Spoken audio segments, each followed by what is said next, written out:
Ydych chi'n elusen neu'n fenter gymdeithasol sy'n cael traffath gyda llwyfannau cymhleth ar gyfer derbyn cyfraniadau neu werthu eich gwasanaethau ar-lein? Dyma ddewis arall syml, rhad ac am ddim sy'n cymryd dim ond chwarter awr i osod. Dyma Ko-fi, llwyfan ar gyfer y rhai sy'n creu elusennau a mentra cymdeithasol. Nid oes angen sgiliau technegol. Os ydych chi'n gallu creu tudalen Facebook, fe allwch chi ddistreoli Ko-fi. Gyda Ko-fi, mi allwch chi dderbyn cyfraniadau un tro, gosod aelodaeth gylchol a gwerthu nwyddau digidol a chynnyrch go iawn o un dudalen syml. Beth yw pris Ko-fi?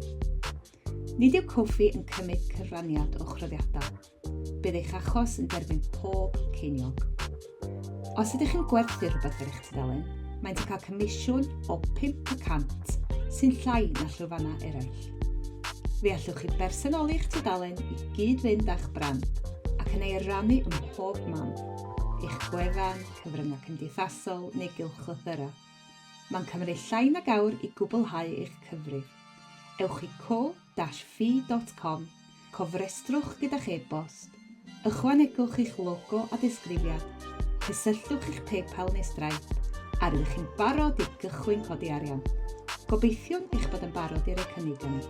Ond os ydych chi angen help, mae'n tîm Digi Cymru yn cynnig cefnogaeth digidol am ddim i sefydliadau trydydd sector Cymru, wedi ariannu gan gronfa gymunedol y Loteri Genedlaethol. Gallem helpu gyda Ko-fi neu unrhyw her arall rydych chi'n wynebu. Ymwelwch â'n gwefan neu cliciwch isod os hoffech siarad gydag aelod o'n tîm.